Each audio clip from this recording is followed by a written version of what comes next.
Subscribe करें और bell दबाएं ताकि कोई खबर रह न जाए।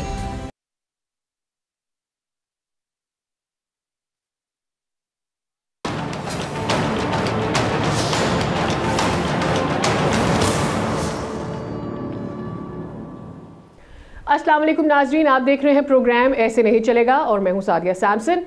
पाकिस्तान में दहशतगर्दी के बड़े बड़े वाक़यात हुए, लेकिन सानिहा आर्मी पब्लिक स्कूल के बाद जाफ़र एक्सप्रेस पर हमला करके 400 से ज़ायद मुसाफिरों को यरगमाल बनाने को रियासत और पाकिस्तानियों पर बराह रास्त हमला कहा जा सकता है। जिस तरह APS हमले के बाद हमने देखा कि पूरी कौम ने इकट्ठे होकर हालात का मुकाबला किया, नेशनल एक्शन प्लान बना, दर्जनों ऑपरेशंस हुए। अब भी ज़रूरत है कि एक और जामे और मजबूत पॉलिसी के साथ सियासी वाबस्तगियों से बालतर होकर दहशतगर्द तंजीमों के खिलाफ कार्रवाई की जाए। जाफ़र एक्सप्रेस साने के बाद से कौमी सलामती की पार्लिमानी कमेटी से खिताब में भी army chief general Asim Munir ने यही कहा कि बेहतर गवर्नर्स और मुमलिकत पाकिस्तान को हार्ड स्टेट बनाने की इस वक्त ज़रूरत भी है। उन्होंने मज़ीद ये भी कहा कि हम कब तक गवर्नर्स के जो खला है उसको अफवाज पाकिस्तान और शहदा के खून से पुर करते रहेंगे या फिर भरते रहेंगे। सिपा सलार और तमाम सियासी जमातें ग्रैंड ऑपरेशन के हक में हैं, लेकिन इसी मौके पर वज़ीर आला KP अली अमीन गंडापुर ने सूबे में मुखालफत करते हुए ये कहा है कि खैबर पख्तूनख्वा में किसी सूरत ऑपरेशन की इजाज़त नहीं दी जा सकती है। उन्होंने मजीद क्या कहा, पहले आपको वो दिखाते हैं। साबिक स्पीकर कौमी असम्बली और PTI रहनुमा असद कैसर ये कहते हैं कि ईद के बाद इत्तेहाद को हतमी शक्ल देंगे और बलोचिस्तान में ऑल पार्टीज कॉन्फ्रेंस करेंगे। एक तरफ नेशनल एक्शन प्लान पर कितना अमल हुआ और नए एक्शन प्लान पर PTI की मुखालफत क्यों सामने आ रही है, सियासी मैदान में PTI कहाँ है, इन मामलात पर बात करने के लिए मौजूद हैं गवर्नर खैबर पख्तूनख्वा फैसल करीम कुंडी साहब। बहुत शुक्रिया फैसल साहब, आपने वक्त निकाला हमारे प्रोग्राम के लिए। सबसे पहले तो ये जानना चाहते हैं कि जो इस वक्त KP की मजमूई सूरत हाल है वो बिल्कुल हमारे सामने है। अमन व अमान में हमें लगता है कि यहाँ पर बहुत सारी चीज़ें हैं जिनको बेहतर बनाने की ज़रूरत है, लेकिन हुकूमत की अपनी जो कारकर्दगी है उसके ऊपर भी एक सवालिया निशान बना हुआ है, क्योंकि हुकूमत उस तौर से लग ऐसा रहा है कि इंगेज नहीं कर पा रही है, चाहे फिर वो दहशतगर्दी का मामला हो या फिर बॉर्डर मैनेजमेंट का मामला हो। क्या लूप होल्स हैं आपकी नज़र में? देखें, खैबर की सूरत हाल और बलूचिस्तान की आपके सामने है, इस वक्त कोई इतनी अच्छी नहीं है। पिछले दिनों नेशनल सिक्योरिटी का इजलास भी इसके हवाले से हुआ था, जिसमें अनफॉर्चुनेटली अपोजिशन की जमातें मेजॉरिटी जमातें नहीं आई, जो मैं समझता हूँ कि अपने ज़ाती मकासद के लिए इस प्लेटफॉर्म को भी इस्तेमाल करना चाहती थी। और ये कोई नई बात नहीं है। माजी में जब इनकी हुकूमत थी PTI की, तो उस वक्त भी नेशनल सिक्योरिटी के इजलास में उस वक्त के वज़ीर आज़म शरीक नहीं होते थे। तो ये इस नेशनल सिक्योरिटी को भी इन्होंने पाकिस्तान की सलामती को, पाकिस्तान के मुस्तक़बिल को अपनी ज़ाती उस पर जो है ज़ाती उसको तरजीह दी बनिस्बत पाकिस्तान के सलामती को। लिहाजा उनको इस चीज़ में भी पॉलिटिक्स करनी थी। लेकिन जहाँ तक चीज़ें हैं, देखें 2013 में एक पूरा मनसूबा PTI को हवाले हुआ था और आज तक उन्हीं की हुकूमत है। आज अगर ये सूबा बर्बादी की तरफ जा रहा है अमन अमान के हवाले से, तो उसकी जिम्मेवार PTI की हुकूमत ही है। ठीक है फैसल साहब, आपने अभी ये कहा कि उन्हें वक्तन फ़वक्तन ये तकलीफ़ होती रहती है कि उन्होंने अफ़गानिस्तान पर तालिबान के अगेंस्ट कोई एक्शन लेना है। क्या अगर ऐसा कोई वेंचर उनकी जानिब से दोबारा से इनिशिएट किया जाता है तो हमने क्या अभी तक अपना सबक सीखा नहीं है? इतनी जानों की कुर्बानियाँ देकर और किसी और के मसले में पढ़कर और अपनी बेसिस वगैरह देकर, you think we are going to go towards this again? हम इसमें दोबारा हिस्सा लेंगे? देखें, हमने सबक कई दफ़ा सीखा है, लेकिन स्ट्रेटेजिकली हम एक ऐसी जगह पे मौजूद हैं जहाँ पर आप देखें कि कुछ मजबूरियाँ होती हैं, कुछ चीज़ें होती हैं जिसको जो है वो आपको देखना पड़ता है। खुशकिस्मती या बदकिस्मती से हम एक ऐसी जगह पे बैठे हैं जहाँ पर हमारे बॉर्डर पे अफ़गानिस्तान मौजूद है। लेकिन सवाल ये सोचने को मिल रहा है कि सिर्फ पाकिस्तान में क्यों, क्या अफ़गानिस्तान के साथ बाकी ममालिक के बॉर्डर्स नहीं हैं? क्या वहाँ पर भी ये चीज़ें हो रही हैं? यहाँ पर बेसिकली मसला यहाँ पर अभी जो चल रहा है, कुछ पाकिस्तान के जो हमारे मुल्क दुश्मन हैं वो सिर्फ उस सरजमीन को इस्तेमाल कर रहे हैं, कुछ CPEC के दुश्मन हैं, कुछ चाइना के दुश्मन हैं, तो वो सारे जो है वो सरजमीन अफ़गानिस्तान की इस्तेमाल कर रहे हैं पाकिस्तान के में ये काम करने के लिए। हमने बारहा अफगान हुकूमत को भी ये बात बावर कराने की कोशिश की, हमने फ़ॉरेन ऑफिस के थ्रू भी की, हमने बाकी चैनल भी इस्तेमाल किए कि आप अपनी सरजमीन जो है वो पाकिस्तान के ख़िलाफ़ इस्तेमाल ना होने दें। आप लोगों की रिफ्यूजीज़ को अपने सालों साल यहाँ पर रखा, हमारे भाई हैं, हमारे बहनें हैं, मुश्किल वक्त में उनको रखा, लेकिन आज उसका ये सिला है कि आपकी हुकूमत फैसिलिटेटर बनी हुई है। अगर आप दहशत गर्दों को कंट्रोल नहीं कर रहे तो इसका मतलब है उनके फैसिलिटेटर बने हुए हैं और उनको ये सरजमीन, क्योंकि यहाँ पर 70 से 80% पाकिस्तान में जो इंसर्जेंसी हो रही है वो अफगानिस्तान के ज़रिए हो रही है। तो जब तक वो उस चीज़ को कंट्रोल नहीं करते चीज़ें थोड़ी मुश्किल होंगी, लेकिन नामुमकिन नहीं हुई कंट्रोल करना। लेकिन उनको भी इस चीज़ का एहसास करना चाहिए कि आपकी अपनी सरजमीन क्यों इस्तेमाल कर दे रहे हैं, क्योंकि कल अफगानिस्तान हमारा पड़ोसी है, कल उनको कभी हमारी भी ज़रूरत पड़ती है, पड़ती रही है, फ्यूचर में पड़ती रहेगी, फिर हम भी उनके साथ उसी तरीके से निपटेंगे। अच्छा ठीक है, लेकिन क्या हम कोई ग्रैंड ऑपरेशन की तरफ जा रहे हैं, ये बता दीजिएगा। कुछ दिन पहले हमारी चंद एक्स मिलिट्री मैन से भी बात हो रही थी, उन्होंने कहा किसी काइनेटिक ऑपरेशन का इंदिया दिया। फिर चंद एक विफाकी वज़रा की जानिब से ये कहा गया कि जी अक्रॉस द बॉर्डर भी ऑपरेशन हो जाए। इस तरह के बयानात सामने आ रहे हैं, बातें की जा रही हैं। Are we looking forward to it?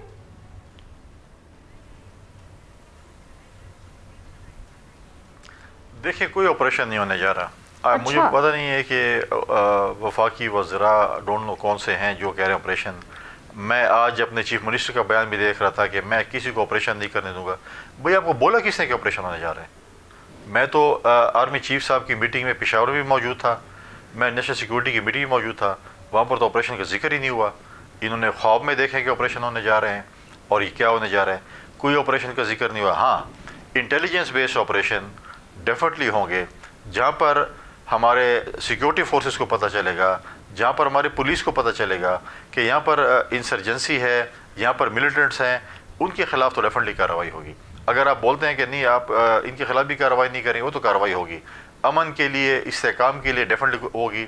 किसी भी जगह पे ऑपरेशन का जिक्र नहीं हुआ, नेशनल सिक्योरिटी काउंसिल की मीटिंग में हुआ, न जो है हमारे जो पेशावर मीटिंग हुई उसके अंदर हुआ। मुझे नहीं पता कि कहाँ से ये लोग आ जाते हैं और टीवी पे अपने आपको और अपने पत्नी सिंपैथेटिक बनने के लिए कहते हैं कि जी हम ऑपरेशन नहीं होने देंगे, कुछ नहीं होगा। ऑपरेशन हो ही नहीं रहा तो क्यों आप बयान दे रहे हैं, गलत बयानी से काम ले रहे हैं कि चीज़ें होंगी।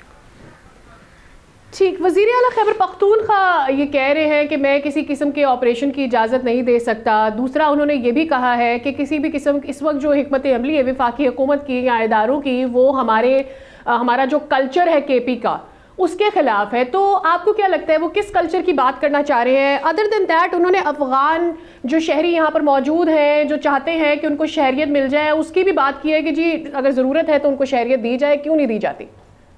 जी फैसल साहब, देखें, पहले बताएं कि वो कौन से कल्चर को फ़रोग़ देना चाहते हैं। क्या आपके सूबे में जो शख्स आके हथियार उठाएगा, आपके लोगों को मारेगा, आपके सिक्योरिटी फोर्सेस को मारेगा, आपकी पुलिस को मारेगा, आपके उलमा कराम अभी रिसेंटली उनको मतलब है कि सबको, चाहे वो सिक्योरिटी फोर्सेस हैं, फ़ौज के नौजवान हैं, पुलिस के हैं, उलमा कराम को शहीद किया गया है। आप क्या समझते हैं कि आप उनको जो है कहेंगे हाँ आप आएँ, ये हमारा कल्चर है कि आप आएँ, हमें हमारे लोगों को शहीद करते रहें और हम सुनते रहेंगे कि बिल्कुल आप जो है आप ये देखें। और अफ़गान देखें, अफ़गान को अगर आप शहरियत देना चाहते हैं, ये एक स्टेट की पॉलिसी होती है, ये किसी चीफ मिनिस्टर की पॉलिसी नहीं होती है। हमने भी तो अफ़गानिस्तान के अपने भाइयों और बहनों को रखा हुआ है, हमें इस पर कोई वो बात नहीं है। हम उनको मुश्किल टाइम में रखा है, कौमों पे मुश्किल टाइम आते हैं, मुल्कों पे मुश्किल टाइम आते हैं। तो इसका ये मतलब नहीं है कि जब आपके पास कुछ चीज़ें हों, पाकिस्तान दुश्मन आपकी सरजमीन को इस्तेमाल करें पाकिस्तान के ख़िलाफ़, तो ये कल्चर हमें नहीं कहता कि आप किसी को अपनी जो है वो, हमारा कल्चर तो ये भी कहता है कि अगर आपके दुश्मन को कोई पनाह देता है या आपके ख़िलाफ़ कोई चीज़ें इस्तेमाल होती हैं उसके, तो उसके लिए क्या सज़ा होती है। लिहाजा कोई कल्चर नहीं है, कल्चर हमारा ये है कि अमन हो और हम अपने सिक्योरिटी फोर्स के साथ बिल्कुल शाना बशाना खड़े हैं। लेकिन केपी के वज़ीर आला तो ये गिला कर रहे हैं ना कि ज़मशुदा अजला का भी फ़ंड उनको नहीं दिया गया। तो क्या ये समझा जाए ये फ़ंड इसलिए नहीं दिया जा रहा है क्योंकि जो पहले उनके पास दी गई है इकॉनमी उनको, वो उसको इस्तेमाल नहीं कर पाए ठीक से? देखिए, पहली बात तो ये है कि जो आपको NFC अवार्ड में 1% ऑफ NFC अवार्ड मिल रहा है वॉर ऑन टेरर पे, आप उसकी अमानत में ख्याल करते हैं, अपने दाएँ बाएँ अपने ऐशों पे खर्च करती हैं। जो मर्ज डिस्ट्रिक्ट है, बिल्कुल रियासत ने उनके साथ वादा किया था कि हम आपकी डेवलपमेंट के लिए जो है 100 अरब रुपए सालाना खर्च करेंगे, 2% ऑफ NFC अवार्ड खर्च करेंगे। वो तकरीबन 200 से 250 अरब रुपये बनता है अगर आप 2% की बात करेंगे। अगर हम 100 अरब की बात करें, ठीक है मानते हैं कि 100 अरब सारे नहीं आए होंगे, 40, 50, 60 अरब आए होंगे, तो वो तो पहले बताएं किधर खर्च किया है। जब आपके पास पैसे आते हैं तो आप अपनी अय्याशों पे खर्च कर देते हैं। आप कहते हैं इधर रोड बना लो, आप इधर पैसे रख लो, आप अपने धरनों पे खर्च करें, अपने इस्लामाबाद पे चढ़ाई पे खर्च करें, अपने रेंजर्स ऑफ फौज के ख़िलाफ़ खर्च करें। तो आपको जो पैसे मिले पहले उसका हिसाब तो दे दें कि आपको जो पैसे अब तक मर्ज डिस्ट्रिक्ट के हवाले से मिले, आपने कहाँ पर खर्च किए हैं, कौन सी चीज़ें की हैं, कौन सी डेवलपमेंट की है, वो तो पहले हिसाब दे दें कि वरना आपको और पैसे चाहिए कि आप और करप्शन करें और इन पैसों का। देखें, जब तक गवर्नेंस ठीक नहीं होगी सूबों में, अमन और अमान के हालात ठीक नहीं हो सकते। उस दिन भी यही बात हो रही थी कि आप अपनी गवर्नेंस ठीक करें, गवर्नेंस ठीक होगी तो अमन अमान के हालात ठीक होंगे। गवर्नेंस के लिए जैसे ISPR की स्टडी में आई थी कि अब गवर्नेंस से गैप फिल करने के लिए हम अपने खून का नजराना तो नहीं पेश करते, अपनी शादी तो नहीं दे सकते। गवर्नेंस बिल्कुल ज़ीरो है। जिस सूबे में ट्रांसफ़र पोस्टिंग क्लास 4 की नौकरी भई है, आप मुझे बताएं कि आपका सूबा, हमारा सूबा जो इस वक्त खैबर पख्तूनख्वा, वो इस वक्त दहशतगर्दी की लपेट में है। आपने लोगों को रोज़गार भी देना है, आपने कहा था कि हम 1 करोड़ नौकरी देंगे, आपने 10-15 हज़ार लोगों को रमज़ान से 1 हफ़्ता पहले बेरोज़गार कर दिया है, उनके चूल्हे ठंडे कर दिए हैं क्योंकि उनको 16 महीने की हुकूमत में भर्ती किया गया था। आपने एक्ट ऑफ पार्लियामेंट के ज़रिए उनको ख़त्म कर दिया। ये मतलब है कि आपका वो है, आपको चाहिए था कि अगर 16 महीने में 15,000 रुपये आप भी लोगों को भर्ती करते लेकिन बगैर पैसों के करते। आप जो है हर चीज़ है आपने फॉर सेल रखा हुआ है, तो आपकी क्या चीज़ ठीक होगी? जब आपकी गवर्नेंस नहीं होगी तो हालात ऐसे होंगे। ठीक, तो अगर यही सूरत हाल रहती है तो आगे फिर क्या किसी किस्म के, और अगर फिर वज़ीर आला KP ये कहते हैं कि ऑपरेशन की इजाज़त हम नहीं देंगे या किसी भी किस्म की इस तरह की कोशिश नहीं करने देंगे, तो फिर क्या समझा जाए? क्या गवर्नर राज लग सकता है या ये ऑप्शन है? गवर्नर राज जो है बिल्कुल इसमें जो है वो आइन में उसकी प्रोविजन मौजूद है, लेकिन इस वक्त मेरे सूबे में मैं समझता हूँ कि हमें कौमी यकजहती चाहिए। हम चाहते हैं कि हम सब मिलकर जो है मिलिटेंट्स के ख़िलाफ़ इकट्ठे हों और अपने सूबे में अमन और अमान लेकर आएँ, हम अपने सूबे की तरक्की के लिए बात करें। लिहाजा जो है वो हमें चाहिए कि हम इस चीज़ को देखें और सूबाई हुकूमत को भी चाहिए कि वो एक ज़िम्मेवाराना रोल प्ले करें, किसी के इशारों पर ना खेलें, NRO के लिए बात ना करें। उनका 1 पॉइंट एजेंडा है कि हमारे लीडर को NRO मिले।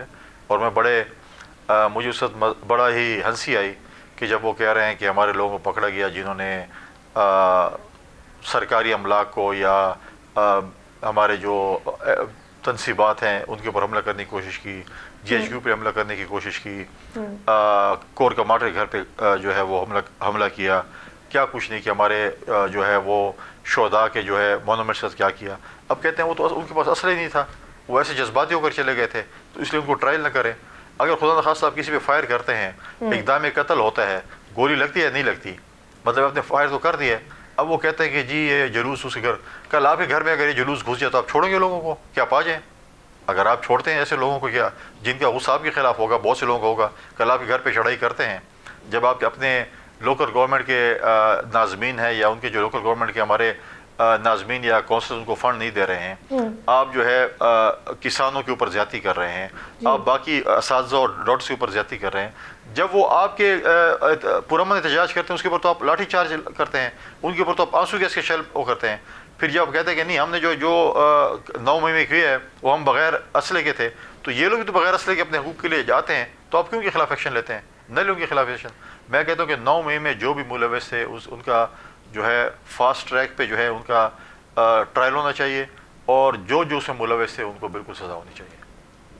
ठीक है फैसल साहब, आपसे गुफ्तगू का सिलसिला जारी है। फैसल करीम कुर्नी साहब से ये भी बात कि क्या अब KP के जो आवाम है उसको इंगेज करने का या जो जमशुदा अजला हैं उनको इंगेज करने का कोई तरीका है? क्या एक दफ़ा फिर से बैठक होगी, कबायली माहिदीन से बातचीत होगी या इस सिलसिले को आगे नहीं बढ़ाया जाएगा? लेकिन यहाँ वक्त हुआ ब्रेक का, हमारे साथ रहिए।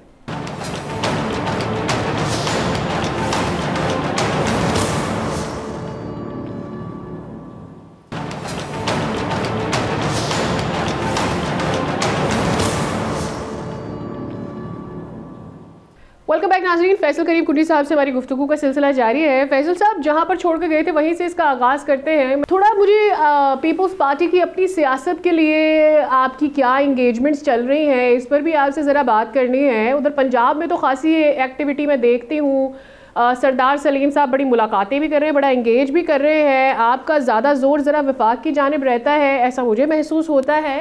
क्या पीपल्स पार्टी की अपनी सियासत पर भी आपकी तवज्जो है? क्या चल रहा है या मंजर आम पर इस तरह की चीज़ें शायद नज़र नहीं आ रही हैं? इस वक्त हो क्या रहा है? हमने जो काम सूबाई हुकूमत का था वो मैंने किया। मैंने all parties conference Khyber Pakhtunkhwa में बुलाई थी और सिवाय PTI के जो कि हमेशा इंतशार चाहती है वो मौजूद नहीं थी, बाकी तमाम पॉलिटिकल पार्टीज़ खैबर पख्तूनख्वा की आई थी। उसके बाद हमने उलमा और मशाइख की जो एक कॉन्फ्रेंस बुलाई थी अमन के हवाले से, पीस के हवाले से, उस पर भी जो है हमने वहाँ पर गवर्नर हाउस में किया। साथ साथ जो है मैं कुरम जाना चाहता था लेकिन उन्होंने मैं कोहाट हम गए, हमने कुरम की जरिए के साथ बात की। मैं तमाम पॉलिटिकल पार्टीज़ को के पास खुद चल के गया, कुछ को मैंने फ़ोन किया। 8-10 जमातें हमारे साथ कुरम में हम जरिए लेके गए पॉलिटिकल पार्टीज़ के मशरान का, मैं उनके बड़ा मशहूर हूँ कि वो मेरे साथ गए। इसके साथ साथ हमारे जो किसानों के ऊपर जो ज़्यादतियाँ हो रही थी, रिसेंटली हमने किसान कन्वेंशन भी किया। लोकल गवर्नमेंट के जो हमारे नाज़मीन हैं और उनके जो बाकी कौंसलों के साथ जो ज़्यादती हो रही है उनके ऊपर हमने कन्वेंशन किया। हम अंगेज कर रहे हैं पॉलिटिकल। देखें इस वक्त जो है अगर आप कहें कि आप पॉलिटिकल पार्टी से अंगेज करें for future election, it's too early to decide. जब इलेक्शन आते हैं तो इत्तेहाद बनते हैं, और जहाँ तक बाकी इसके ऊपर है प्राइवेटली इंटरेक्शन है, तो जब आप जिसके साथ बातचीत कर रहे होते हैं उसको आप अभी ओपन नहीं करते जब तक आपके पास पार्टी में शमूलियत नहीं करते। तो इंशाल्लाह ताला ये इंशाल्लाह आपके फोरम पे मैं यकीन दिलाता हूँ कि इंशाल्लाह अगला वज़ीर आला खैबर पख्तूनख्वा में एक जयाला वज़ीर आला होगा। ठीक है, जब हमने देखा शुरू में हुकूमत साजी हुई और उसके बाद हमने देखा भी वज़ीर आला KPK की जानिब से जगह जगह जाते रहे वो, और जाकर ख़ुद बिजली खोलते भी रहे, जिसके ऊपर आपका पहले तो गिला आया लेकिन फिर आपकी वजाहत भी आई और आपने बड़ा क्लियरली ये बोला कि जी खैबर पख्तूनख्वा तो सबसे ज़्यादा बिजली प्रोड्यूस कर रहा है और अगर पंजाब में गंदम ख़त्म हो जाती है तो वो पंजाब के लिए रोक देते हैं, फिर आगे सप्लाई नहीं होती गंदम की, तो इस तरह से बिजली की सप्लाई भी फिर शायद रोक देनी चाहिए थी KP को। ये मसला अब कहाँ खड़ा हुआ है, मुझे ये आपसे जानना है, क्या KP को अब बिजली मिल रही है, लोड शेडिंग ख़त्म हो गई है? देखिए मैं समझता हूँ कि वो वज़ीर आला साहब का एक बचकाना इक़दाम था कि उन्होंने कहा था अगर आप हमारे ऊपर लोड शेडिंग करेंगे तो मैं तरबेला जाके स्विच ऑफ करूँगा, तो वहाँ पाकिस्तान को जो बिजली मैं दे रहा हूँ तरबेला से बंद कर दूँगा। वो ऐसी बात होती नहीं है। हमें चाहिए थे कि हमें डायलॉग्स किया, तो उन्होंने फिर डायलॉग्स भी किए। वो एनर्जी मिनिस्टर के साथ और इंटीरियर मिनिस्टर के साथ बैठ कर उन्होंने एक प्रेस कॉन्फ्रेंस भी की, वो भी आपके सामने है, और हम समझे कि शायद ये चीज़ें बेहतर हो जाएंगी। जहाँ तक मेरी स्टेटमेंट, बिल्कुल मैं कहता हूँ कि खैबर पख्तूनख्वा सबसे सस्ती बिजली पैदा करता है, सबसे ज़्यादा भी हमारी जो कंजम्पशन है तरबेला की, जो बिजली खैबर पख्तूनख्वा को चाहिए उससे ज़्यादा हम पैदा करते हैं। हम रियासत को सस्ती बिजली दे रहे हैं, हम वो बिजली महंगी ले रहे हैं। हम 90,000 बैरल अगर तेल पैदा करता है पाकिस्तान, तो 50,000 बैरल खैबर पख्तूनख्वा पैदा करता है। इस तरह हम गैस भी पैदा करते हैं, लिहाजा हमारे ऊपर बिजली और गैस की लोड शेडिंग जो है वो नहीं होनी चाहिए। ये बात कहना बहुत आसान है कि ये हमारे जो है यहाँ पर चोरी होती है। चोरी किसने कंट्रोल करनी है? आप किस लिए बैठे हैं लाखों रुपए तनख्वाह ले रहे हैं? आपकी डिपार्टमेंट किस लिए आपको चोरी देखिए, आप इसलिए हम बैठे हैं कि आप हमें बताएं कि आप लोग चोरियाँ कर रहे हैं। चोरी शायद मैं कर रहा हूँ, शायद 100 लोग नहीं कर रहे होंगे। लिहाजा ये काम डिपार्टमेंट का, जो तनख्वाह ले रहे हैं करोड़ों और अरबों रुपए की मद में तनख्वाह ले रहे हैं, आपने चोरी नहीं रोकनी। कि आपको आप बता कि पुलिस हमें बताए कि देखो फला पे चोरी हो रही है, हम पुलिस वाले हम चोरी नहीं रोक सकते हैं। लिहाजा ये चीज़ें जो है हमारे खैबर पख्तूनख्वा में क्वेश्चन बड़े उठते हैं, लोग हमसे सवाल इस चीज़ पे करते हैं, क्योंकि जब गंदम की सीज़न आता है पंजाब में, जब गंदम शॉर्ट होती है तो पंजाब में बॉर्डर बंद हो जाते हैं और गंदम खैबर पख्तूनख्वा नहीं आती। पोल्ट्री शॉर्ट हो जाती है, बॉर्डर बंद हो जाता है, एक DC साहब खड़े होते हैं, बॉर्डर बंद कर देते हैं, तो हमारे KP में जो है वो पोल्ट्री भी नहीं आती। लिहाजा हम ये समझते हैं कि ये हम तो सवालात होते हैं, तो इसको रियासत को ये समझना की ज़रूरत है, फेडरल गवर्नमेंट को ये चीज़ों की समझने की ज़रूरत है कि जो चीज़ें ऐसे अगर आपके टाइम पे तो आप बॉर्डर बंद कर देते हैं, और अगर हम ये चीज़ें आपको देते हैं, हम रियासत की मजबूती के लिए, फेडरेशन की मजबूती ये चीज़ें कर रहे हैं, तो लिहाजा ये चीज़ें हम पे जो है बिजली और गैस की लोड शेडिंग नहीं होनी चाहिए। हमारे पास ये चीज़ें वाफिर मिक़दार में हैं। आप अपने डिपार्टमेंट्स को ठीक करें, वो चोरी रोकें, न कि मैं और आप चोरी रोक सकते हैं। ठीक है, मेरा आखिरी सवाल फैसल साहब आपसे, उसके दो पहलू हैं। एक तो हम ईद के बाद किसी बड़े ग्रैंड अलायंस की बाज़गश सुन रहे हैं, इसके लिए मौलाना साहब भी बड़े मुतहरिक नज़र आते हैं और PTI तो बार बार ये बात कर रही है। इस ग्रैंड अलायंस को कहाँ जाता देख रहे हैं? दूसरा, मौलाना साहब का गिला भी है कि उनकी सीटें मौजूद हैं और उनका स्टेक भी मौजूद है, उनका वोटर भी मौजूद है। इसके ऊपर आपका क्या मौक़िफ़ होगा? और फिर मुझे ये जानना है कि जितनी भी कौम परस्त पार्टीज़ थी उनके फ्यूचर को क्या हुआ KP में? उनकी जानिब से कोई आवाज़, कुछ भी हम क्यों नहीं सुन पा रहे हैं आजकल? ये ओवरऑल KP की सियासत को क्या हो रहा है? क्या इसमें कोई इवॉल्व हो रही है? आपकी पार्टी को भी जैसे मैंने कहा उस तरह से नहीं दिखती, तो ये मामला हो क्या रहा है ग्रैंड अलायंस से लेकर? इसके लिए आप कॉल करते हैं है कि इस मुल्क में इलेक्शन फेयर नहीं हुए और 3 सूबे में इलेक्शन हराम है और 1 सूबे में इलेक्शन हलाल है, तो खैबर पख्तूनख्वा में भी इलेक्शन पे काफ़ी रिजर्वेशन है, चाहे वो पाकिस्तान पीपल्स पार्टी के हैं, चाहे मौलाना फजल रहमान के हैं, चाहे ANP के हैं, चाहे बाकी जमातों के हैं। तो लिहाजा अगर PTI समझती है कि उन्होंने पहले तो अपने इत्तेहादी जो उनके बनने जा रहे हैं, उनके साथ अपोजिशन में है मौलाना फजल रहमान साहब, उनका गिला दूर कर लें। वो कह रहे हैं कि मेरे हक़ पे डाका डाला गया है, अगर उनके हक़ पे डाका डाला गया तो माल गनीमत पे में तकसीम हुआ है। तो लिहाजा ये चीज़ें जो है, और दूसरे जो है जहाँ पर अपोजिशन की इत्तेहाद की बात है, इत्तेहाद बनते रहते हैं, टूटते रहते हैं। हमने भी अपोजिशन में इत्तेहाद बनाए थे, अभी भी एक कोलिशन हुकूमत है, तो अब ये तो ईद के बाद ही पता चलेगा कि क्या जो है वो इत्तेहाद बनता है नहीं। लेकिन एक चीज़ तो आप देखेंगे कि ये एक हम कहते हैं कि जमहूरियत बेहतरीन इंतकाम है। आज आप देखें किस तरीके से PTI वाले जो हैं वो मौलाना फजल रहमान के पाँव पड़े हुए हैं, घुटने पकड़ रहे हैं कि आप हमारे सियासी मसीह हैं, हम इस गर्दाब से निकालें। कुछ अर्सा पहले तो मौलाना फजल रहमान साहब के ख़िलाफ़ वो कहते थे कि नमाज़ें भी नहीं होती, इनको मौलाना कहना भी गलत है, और पता नहीं क्या क्या अलग बात दिए। लेकिन यहाँ पर 2 चीज़ें हैं, जो सरकारी PTI है पेशावर की, वो उनको बुरा भला कहती है, और जो इस्लामाबाद की PTI है चैप्टर है, वो उनके रोज़ाना जो है वो दरबार पे हाजिर होता है कि आप हम इस गर्दाब से निकालें। पहले PTI अपने अंदर जो है वो पहले फ़ैसला करें कि जो PTI जो है, जो मुख्तलिफ़ चैप्टर्स हैं, वो एक पेज पे है कि नहीं है। अगर वो एक पेज पे फिर जाकर मौलाना फजल रहमान की मिन्नत समाजत करें कि हमारे साथ वो करें। लेकिन अब देखते हैं कि क्या होता है, क्योंकि उनके और मौलाना साहब के फ़ासले काफ़ी माजी में बड़े थे, और अब देखते हैं कि वो फ़ासले कैसे कम होते हैं। और ये तो मंजर कशी होगी कि मौलाना फजल रहमान साहब तकरीर कर रहे हों और नीचे PTI का वर्कर खड़ा होगा, तो क्या नारे लगा रहा होगा, क्या बातें कर रहा होगा। आज वो उनके ट्रोलर से मैं पूछता हूँ कि आप लोगों की क्या है मौलाना फजल रहमान के मुतल्लिक़ ख़यालात।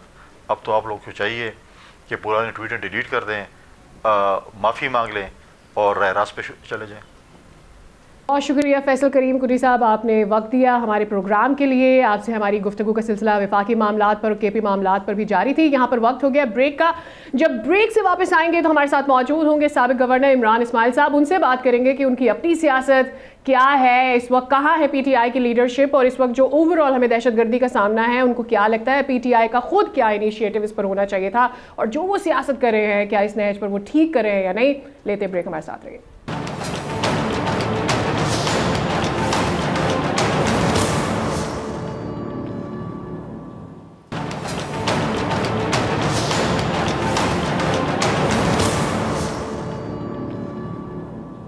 वेलकम बैक नाज़रीन। एक बहुत बड़ा और अहम सवाल ये है कि मुल्क में दहशतगर्दी की रोकथाम कैसे की जाए, और इस पर कौमी सलामती पार्लिमानी कमेटी में तमाम सियासी जमातें मिलकर बैठी और सियासी और अस्करी क़यादत ने मुतफ़िक़ा फ़ैसला किया कि दहशतगर्दी के ख़िलाफ़ सबको मिलकर चलना होगा। लेकिन मुल्क में सबसे मकबूल होने की दावेदार पार्टी PTI ने पहले तो इस इजलास में शिरकत की हामी भरी, अरकान के नाम भी भिजवाए गए, लेकिन ऐन वक्त पर सलामती कमेटी इजलास में शिरकत करने से उनकी जानिब से इनकार आ गया। हमारे प्रोग्राम ऐसे नहीं चलेगा में कल बात करते हुए साबिक वफाकी वज़ीर फवाद चौधरी साहब ने इसका एतराफ़ किया कि पार्टी में लीडरशिप की कमी है, और उनकी जानिब से ये भी कहा कि बल्कि इस वक्त लीडरशिप नज़र ही नहीं आती है। उन्होंने एग्जैक्टली क्या कहा था ये आपको पहले दिखाते हैं। तरीके इंसाफ की लीडरशिप तो इस वक्त है नहीं। पहली बात तो ये तरीके इंसाफ तो अब एग्जिस्ट नहीं करती। These people doesn't matter। ये तो अजनबी है, ये तो सियासत में भी अजनबी हैं, PTI में भी अजनबी हैं, इमरान खान के लिए भी अजनबी हैं। ना PTI इन्हें जानती है, ना ये PTI को जानते हैं। उमर अयूब साहब की तरफ से, असद कैसर साहब की तरफ से फिलहाल तो सिर्फ पार्टी को मायूसी मिली है और कुछ नहीं मिला। उनमें शायद उनमें वो नहीं है, सलाहियत नहीं है लीड करने की, जिसकी वजह से वो पीछे रह गए हैं। बहुत अहम बात यह है कि हम अपोजिशन पार्टियों के साथ मिलकर ग्रैंड अलायंस बनाए, लेकिन अनफॉर्चुनेटली PTI के पास इस वक्त लीडरशिप नहीं है, कद के लोग नहीं है जो कि इस अलायंस को मैच्योर कर सके। फवाद चौधरी साहब की गुफ्तगू आपने सुनी। इसके अलावा ईद के फौरी बाद अपोजिशन जमातें ऑल पार्टीज कॉन्फ्रेंस बुलाने का सोच रही हैं, जिसमें हुकूमत के अलावा तमाम सियासी पार्टियों को बुलाया जाएगा, और बानी PTI की रिहाई के लिए मौजूदा क़यादत कितनी सीरियस है, तमाम मामलात में PTI की क़यादत अगर मगर का क्या शिकार है, ये सारे मामलात जो हैं आज भी हमें डिस्कस करने हैं। और इन्हीं तमाम मामलात के ऊपर बात करने के लिए हमने दावत दी है साबिक गवर्नर सिंध इमरान इस्माइल साहब को कि वो इन सब सवालों के जवाब हमारे साथ शेयर कर सकें। इन्हीं तमाम तर मामलात पर बात करते हैं। हमारे साथ मौजूद हैं सीनियर सियासतदान इमरान इस्माइल साहब। इमरान साहब, बहुत शुक्रिया, आपने वक्त निकाला हमारे प्रोग्राम के लिए।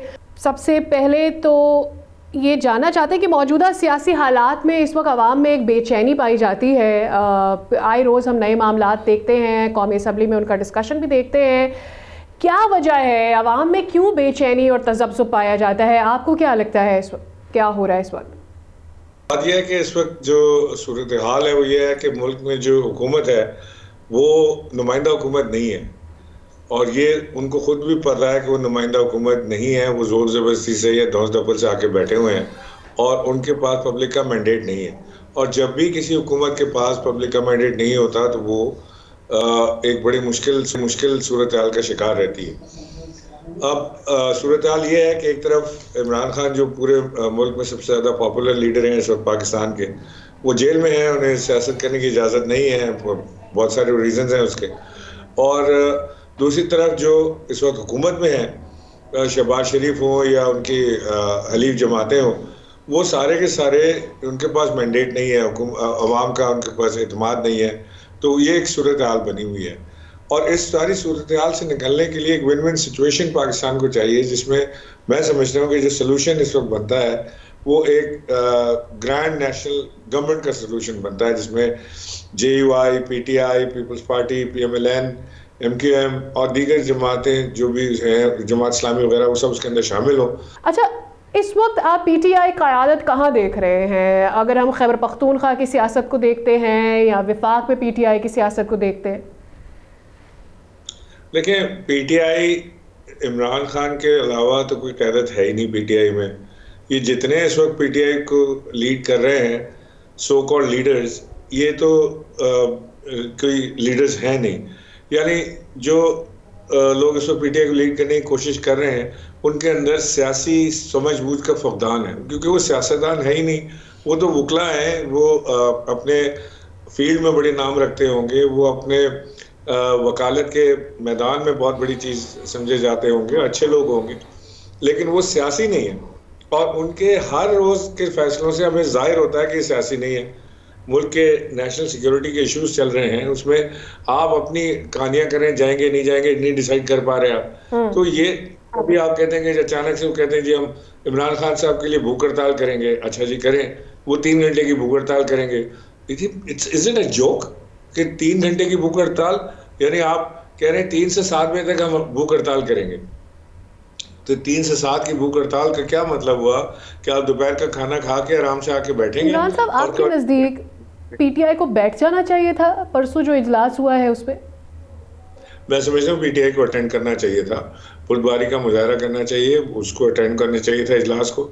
आई डोंट नो किसने फैसला किया, क्या किया, क्यों किया, लेकिन PTI को उसमें अटेंडेंस अपनी रखनी चाहिए थी। गुफ्तगू के आगाज़ में आपने लीडरशिप का जिक्र किया था। इमरान साहब, मुझे ये बताएं कि जो लीडरशिप इस वक्त गायब है, कल हमारी फवाद चौधरी साहब से भी बात हो रही थी, उन्होंने भी कहा कि लीडरशिप तो कोई है नहीं है इस वक्त PTI की। तो आप लोग जो एक्चुअली लीड कर रहे थे पहले पार्टी को, अब आप लोग कहाँ हैं? नहीं, हम लोग तो कभी कहीं के नहीं रहे ना। हमें तो पहले ज़बरदस्ती पार्टी छुड़वाई गई, फिर ज़बरदस्ती हमें इधर उधर ले आया गया। बहरहाल वो तो एक बड़ा टफ मरहला था जो गुजर गया, और मैं लेकिन वो गुजर गया। डू यू थिंक एक कमबैक हो सकता है? आई डोंट नो, ये तो अब इमरान खान के हाथ में है ना, ये तो उन्होंने सोचना है कि क्या करना है। आपकी मुलाकात हुई है, बात हो पा रही है उनसे? और अगर वो इरादा रखते हैं कि पुरानी लीडरशिप वापस आ सके, क्योंकि फवाद साहब भी ये कह रहे थे कि ये जो लीडरशिप है ये ठीक नहीं है। नहीं, लीडरशिप तो है ही नहीं। मैं तो फवाद की बात से एग्री नहीं करता कि वो कहते लीडरशिप जो है वो ठीक नहीं है। तो लीडरशिप तो है ही नहीं। ये तो बेचारे लीडर्स कहाँ से हैं? ये तो 2nd 3rd टियर के लोग थे, और इनको सियासत का क्या मालूम, मतलब नहीं इनको सियासत की पता। वहाँ सिवाय असद कैसर जैसे वहाँ पे मौजूद हैं, या अली अमीन गंडापुर मौजूद हैं, इन लोगों के अलावा तो मुझे कोई तीसरा नाम नजर नहीं आता। असद कैसर साहब अपना part play as a leader कर पा रहे हैं? देखें, इमरान खान जिसको चाहेंगे वो उसको अपना पार्टी का लीडर बना देते हैं। मतलब उन्होंने बैरिस्टर गौहर को पार्टी का लीडर बनाना मुनासिब समझा, असद कैसर को मुनासिब नहीं समझा। मुझे नहीं पता उनकी क्या हिकमत अमली थी या क्या उनके पास चीज़ थी, लेकिन असद कैसर वो शख्स हैं जो पार्टी के वर्कर्स को बहुत पुराना जानते हैं, नीचे से ऊपर तक लोगों को जानते हैं, सियासतदान हैं। उन्होंने कई बार लोकल गवर्नमेंट के इलेक्शन जीते हैं, उन्होंने कई बार प्रोविंशियल असेंबली के इलेक्शन जीते हैं, नेशनल असेंबली के वो स्पीकर रहे हैं, नेशनल असेंबली के स्पीकर के इलेक्शन जीते हैं। तो लिहाजा वो एक आदमी है जो पार्टी को जोड़ सकता है। अब वो अपना किरदार किस हद तक अदा कर पा रहे हैं, नहीं कर पा रहे हैं, मुझे इल्म नहीं है इसका। क्योंकि जब आप असेस करते हैं बैरिस्टर गौहर के अभी तक के पार्ट को बतौर chairman PTI, what do you think, क्या गलतियां की है उन्होंने? नहीं, गलतियां और सही चीज देखें, एक तो ये कि वो बड़ी डिफिकल्ट सिचुएशन में है। इमरान खान की जगह चेयरमैन बनना पार्टी का जो है वो वैसे ही आसान काम नहीं था, और उसके बाद वो किसी ऐसे शख्स का बनना जो सियासतदान ना हो, उसके लिए मजीद मुश्किलात है। फिर ऐसे शख्स का बनना कि जो इमरान खान के बाद आए हो, सियासतदान भी ना हो और वो पार्टी को भी ना जानता हो, तो उसके लिए तो इंतहाई मुश्किल सूरत हाल है। तो मुझे I feel sorry for barrister Gaur कि वो ऐसी पोजीशन में है कि वो ना वो पार्टी के लोगों को जानते हैं, ना पार्टी को जानते हैं, ना पार्टी के मिजाज को जानते हैं। इस पार्टी का अपना एक मिजाज है, इस पार्टी का अपना एक अपब्रिंगिंग है इसमें लोगों की, वो उससे नावाकिफ हैं। तो ये बात तो बैरिस्टर गौहर साहब को खुद भी पता होगी या अंदाजा हो गया होगा with the span of time. क्यों अभी तक वो क्या लगता है आपको कि क्यों वो पार्टी को रन कर रहे हैं अगर वो मकासद पूरे नहीं हो पा रहे जो पार्टी का जो भी उनके लिए गोल सेट था? अंदाजा तो उनको बखूबी हो गया होगा अब तक। मैंने तो हमदर्दी का इजहार भी किया उनके साथ कि उनको बड़ा अच्छी तरह अंदाजा हुआ होगा। लेकिन देखें ना, क्योंकि इमरान खान का कॉन्फिडेंस बैरिस्टर गौर पे है और वो समझते हैं कि बैरिस्टर गौर ही वो शख्स हैं जो इस वक्त पार्टी को लीड कर सकते हैं और भरोसा है उनको, तो लिहाजा वो चल रहे हैं। और एक मज़ेदार पोजीशन भी है, लाइमलाइट है, पाकिस्तान की सबसे बड़ी जमात के चेयरमैन बने हुए हैं और हाई प्रोफाइल मुलाकातें भी होती हैं, वो डिस्कशंस में भी होते हैं, वो मौलाना फजल रहमान से भी बात करते हैं, वो आर्मी चीफ से भी बात करते हैं, लिहाजा he is of course enjoying life. सही। मौलाना साहब का आपने जिक्र कर दिया, कितना कामयाब देखते हैं ग्रैंड अलायंस पीटीआई का, और क्या मौलाना साहब का इंटरेस्ट होगा बानी पीटीआई को बाहर निकालने में, या इसके लिए क्या वो रोड पर, सड़क पर जलसों के लिए निकलेंगे? देखिए, मौलाना साहब के साथ पीटीआई की एक तल्ख हिस्ट्री है और बड़े अरसे तक सियासी मुखालफिन रहे हैं, बल्कि मैं तो ये भी कहूँगा कि पीटीआई ने बड़े उनके नाम भी रखे हैं, उनको मुख्तलिफ नामों से बुलाते रहें। और आई थिंक मौलाना साहब के दिल में वो बात होगी और वो एक ट्रस्ट डेफिसिट जो है पीटीआई और जेयूआई के बीच में, वो इतने आसानी से ख़त्म होगा नहीं। तो पीटीआई को 2 कदम आगे ही आना पड़ेगा मौलाना साहब से बात करने के लिए, क्योंकि एक जो इस वक्त मुश्किल वक्त है वो पीटीआई का है मुश्किल वक्त, मौलाना साहब का मुश्किल वक्त नहीं है। और जब अच्छा वक्त आएगा तब पीटीआई का असल इम्तिहान होगा कि वो उस वक्त मौलाना साहब से किस तरह के ताल्लुकात रखना चाहते हैं। लेकिन बहरहाल ये बात भी हकीकत है कि आज भी मौलाना फजल रहमान ही पीटीआई के कॉम्पिटिटर हैं केपीके में, अगर कोई है तो मौलाना फजल रहमान है, और वो भी पीटीआई को इसी नज़र से देखते होंगे। मौलाना साहब ने बार बार तनकीद का निशाना बनाया केपी हुकूमत को, चाहे वो लॉ एंड ऑर्डर की सूरत हाल हो। अभी कुछ दिन पहले भी उन्होंने ये बात रिपीट की है कि वहाँ कोई हुकूमत तो है नहीं केपी में, और अमन व अमान की सूरत हाल पर उन्होंने एक दफ़ा फिर से बात की है। चूँकि मौलाना साहब का जिक्र चल निकला है तो इस वक्त ख़ास तौर पर अली अमीन गंडापुर साहब पर बार बार ये तनकीद की जा रही है। बहुत सारे 4 सदा वाले या दीगर और जितने भी सारे मामलात अभी हुए हैं, सर्जेंसी के भी जितने मामलात हुए हैं, किस तरह से देख रहे हैं केपी में अली अमीन गंडापुर साहब की गवर्नेंस को आप? देखिए, अली अमीन गंडापुर इतना बिजी है इस सारे मामलात के अंदर कि मेरा नहीं ख्याल कि उसको बहुत ज़्यादा टाइम केपी में गवर्नेंस के लिए या प्रोजेक्ट्स के लिए मिल रहा होगा। वो इमरान खान साहब को लेके और इमरान खान साहब की इस्टेब्लिशमेंट के साथ मामलात को लेके, और कभी इमरान खान साहब उसको कॉल देते हैं कि जी तुम ये वहाँ से काफिला लेकर आओ, कभी रैली लेकर आओ, कभी जलसा करो, कभी जुलूस, कभी अब तो काफ़ी अर्से से कुछ ठंडा हुआ है प्रोग्राम, लेकिन मेरा ख्याल है कि वो इधर ज़्यादा बिजी हैं बजाय इसके। लेकिन हैविंग सेड दिस, मैं आपसे ये कहना चाहता हूँ कि अली अमीन गंडापुर की परफॉर्मेंस अब तक जो मैं जो मॉनिटर कर रहा हूँ और जो मैं देखता भी हूँ, वो बड़ी बेहतरीन है, कोई बुरी परफॉर्मेंस नहीं है उसकी। ठीक। वज़ीर आज़म ने चंद दिन पहले बलूचिस्तान में खिताब किया, उन्होंने कहा कि बताएं मुझे कि क्या तरक्याती काम हुआ है केपी में। उन्होंने कहा कि बताएं मुझे कौन सी फोर्सेस, कौन सा सेफ सिटी प्लान, कौन सा पब्लिक ट्रांसपोर्ट प्लान जो है वो केपी में इतने अरसे से पीटीआई की हुकूमत है उन्होंने मुकम्मल किया है। तो इसके ऊपर मेरा आपसे सवाल था, अब इसका जवाब दोबारा दीजिएगा कि उनकी परफॉर्मेंस इस तरह से किस तरह कैसे देखते हैं आप? मैंने आपको बताया ना कि वो अली अमीन गंडापुर अपनी सियासी मसरूफियात में ज़्यादा मसरूफ़ रहे। ये बात बिल्कुल ठीक है कि वो खान साहब की कॉल्स पे लब्बैक कहते रहे, कभी जलसे में, कभी जुलूस, कभी रैली, तो लिहाजा हो सकता है कि टाइम कम दे पाए हों। और केपी इस वक्त एक बड़ी ऐसे में एक और जो ग्रुप सरगर्म होता हुआ नजर आ रहा है, या वो लोग जो कि ये कह रहे हैं आपकी अपनी पार्टी में से, अब तो आपकी पार्टी नहीं है, बहरहाल पीटीआई की अंदरूनी जो केपी की सियासत है वो ये समझते हैं कि अली अमीन गंडापुर साहब को नहीं होना चाहिए वज़ीर आला। फिर वो सही बात कर रहे हैं क्या? सेंट्रल जो इशूज़ हैं पीटीआई के, अली अमीन साहब को वो देख लेने चाहिए ताकि जो आवाम का मफाद है वो स्टेक दाव पे ना लगे? नहीं, मैं शायद आपको अपनी बात समझा नहीं पाया। जी बिल्कुल। इस वक्त जो भी केपीके का सीएम बनेगा ना, उसकी वही जिम्मेदारियां होंगी जो इमरान खान साहब कहेंगे। और इमरान खान साहब के इस वक्त जहन पे अपनी पार्टी और अपने इलेक्शंस और सारी चीजें वो सवार हैं उनके सर पे, और जाहिर है कि होनी भी चाहिए। 1.5 साल हो गया उसको जेल में रहते हुए। ठीक, बहुत शुक्रिया इमरान इस्माइल साहब, आपने वक्त निकाला हमारे प्रोग्राम के लिए। आपने अपना एनालिसिस और मौक़िफ़ पीटीआई के हवाले से भी, ओवरऑल हुकूमती पॉलिसी जो है इस वक्त, उस पर भी शेयर किया। इसके साथ ही हमारे प्रोग्राम का वक्त भी यहाँ पर हुआ है ख़त्म। मुलाकात होगी आपसे अगले प्रोग्राम में। दीजिए इजाज़त, अल्लाह हाफ़िज़।